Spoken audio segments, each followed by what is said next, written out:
तो लौटते हैं महाबहस पर। आजम खान की दिक्कतें और बढ़ सकती हैं। कुछ दिन पहले ही जौहर यूनिवर्सिटी से गंज कोतवाली पुलिस ने छापेमारी की थी, जिसमें मदरसा आलिया से चोरी हुई किताबें, नगर निगम की मशीन और अलमारियां बरामद हुई। इन्हें दीवारों में चिनवा कर रखा गया था। अब पुलिस ने पूरी जौहर यूनिवर्सिटी में एक सर्च ऑपरेशन चलाने के लिए कोर्ट में एप्लीकेशन दी है, और अगर कोर्ट ने इजाजत दी तो हर रोज आजम खान की जौहर यूनिवर्सिटी के पीछे की सच्चाई का पर्दा उठ सकता है। सामने आ सकता है जौहर यूनिवर्सिटी में छिपा हर वो राज जिसने पुलिस और प्रशासन जानना चाहते हैं। लेकिन इस एक्शन पर अखिलेश को टेंशन क्यों है, आज इसी पर करेंगे डिबेट। लेकिन उससे पहले आप ये रिपोर्ट देखिए।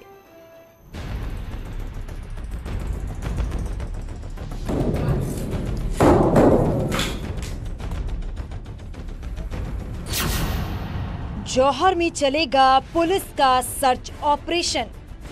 पुलिस ने माननीय न्यायालय से अनुमति मांगी है कि पूरे विश्वविद्यालय का सर्च ऑपरेशन करने की अनुमति दिया जाए।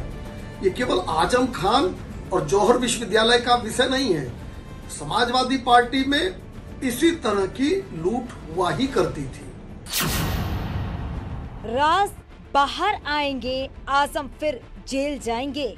आपको किसी ने भी ये अधिकार नहीं दिया है कि आप एक जौहर यूनिवर्सिटी को सिलसिलेवार तरीके से खत्म करने का काम आप जो कर रहे हो, ये राज्य के एक्सेसिव पावर का नाजायज दुरुपयोग है।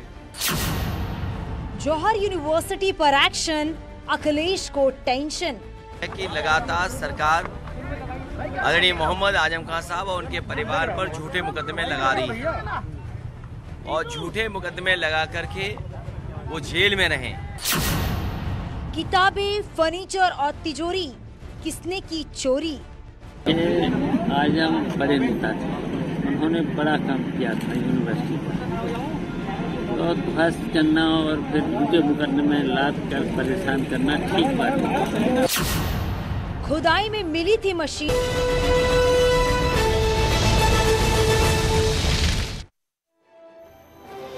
तो चलिए महाबहस में करते हैं चर्चा की शुरुआत। पूरा गेस्ट पैनल हमारे साथ जुड़ चुका है। एसएन सिंह है बीजेपी प्रवक्ता हमारे साथ, अनुराग भदौरिया है समाजवादी पार्टी के प्रवक्ता, दयाराम भार्गव सुभाषपा के प्रवक्ता हमारे साथ जुड़ चुके हैं, अरविंद यादव प्रसपा प्रवक्ता हमारे बीच में है, और साथ ही राजनीतिक विश्लेषक निरंजन पोद्दार भी हमारे साथ जुड़ गए। आप सभी मेहमानों का बहुत स्वागत है।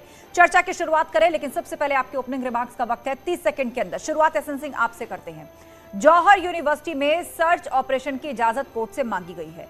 एक एक करके जो दावा कर रहे हैं प्रशासन की खुदाई में वो चीजें मिली हैं जिनका आरोप और मुकदमा आजम खान पर पहले से चल रहा है, लेकिन सपा अब भी आजम खान के साथ खड़ी है और उसका कहना है कि जानबूझकर झूठे मुकदमों में आप फंसा रहे हैं। देखिए आस्था जी, 2017 के पहले जो शीर्ष पदों पे बैठे हुए कुछ लोग इतने अहंकारी थे कि वो समझते थे कि इस सत्ता से हम कभी बेदखल नहीं होंगे, और ऐसी चीज़ों को करते थे कि हमारे ऊपर कोई कार्रवाई नहीं होगी। लेकिन मैं तो धन्यवाद देता हूं प्रदेश की जनता का, जिन्होंने 2017 में इनको बेदखल कर दिया, और आज देखिए बुलडोजर की कार्रवाई के द्वारा वो चीज़ें वहाँ पे मिल रही हैं। कहीं किताबें मिल रही हैं, कहीं नगर पालिका की बेशकीमती चीज़ें मिल रही हैं। तो मुझे लग रहा है जो अखिलेश जी बार बार सवाल पूछते थे कि क्या उनके ऊपर झूठे मुकदमे या सही मुकदमे हैं, उनको इसका जवाब उसी के द्वारा मिल जा रहा है। 30 सेकंड पूरे लौटेंगे आपके पास। अनुराग भदौरिया 30 सेकंड में जवाब दीजिए कि जो मुकदमे आजम खान पर चल रहे हैं, जिन चीजों के आरोप है, अब प्रशासन कहेगा देखिए उसके सबूत भी हमें मिल रहे हैं, तो अब आप कैसे कह सकते हैं कि ये राजनीति से प्रेरित है? 30 सेकंड। चूंकि सरकार भारतीय जनता पार्टी की है, झूठ पे झूठ बोले जा रही है, झूठ पे झूठ मुकदमे लगाए जा रही है। जिस मुकदमे की मशीन की बात कर रहे हैं वो एक ठेकेदार की मशीन थी। भाई ये मैं नहीं कह रहा हूँ, नगर पालिका के चेयरमैन ने कोर्ट में बोला है कि हमारी मशीनें नहीं है। चूंकि मशीनें होती है उनका रिकॉर्ड होता है। कोई मशीन अगर नगर की चोरी होती है, नगर पालिका की, तो उसकी एफआईआर होती है, तो उसके पहले एफआईआर हुई होती। उन्होंने कहा मेरे रिकॉर्ड में सारी मशीनें हैं, कोर्ट से स्टे मिल गया। इसकी मतलब सरकार झूठ बोल रही है। अगर झूठ नहीं बोलती तो कोर्ट स्टे क्यों देता? कोर्ट क्यों कहता है कि नहीं इस पे स्टे होगा? इसलिए लगातार किताब चोरी, बकरी चोरी का जो ये झूठे इल्जाम लगाती है भारतीय जनता पार्टी, सिर्फ राजनीतिक द्वेष के नाते ठीक है अनुराग जी, करती है, क्योंकि पुलिस इनकी है। ठीक है, पुलिस को काम 30 सेकंड पूरे।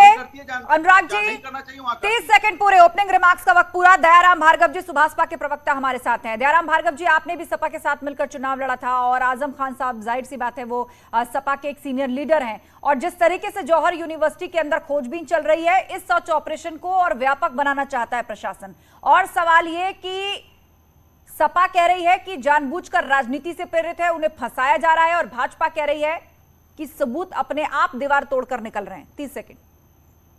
देखिए आस्था जी, न्यायालय का हम सम्मान करते हैं। सुरेंद्र भारतीय समाज पार्टी का तमाम कार्यकर्ता, पार्टी के विधायक और हमारे आदरणीय नेता, हम उत्तर प्रदेश के न्यायालय, कोर्ट कचहरी का पूरा सम्मान करते हैं। कोर्ट कचहरी के द्वारा जो निर्णय आता है उसको हम लोग सिरोधार मानते हैं। लेकिन कहीं ना कहीं हमारे उत्तर प्रदेश में और भी सारे मुद्दे हैं।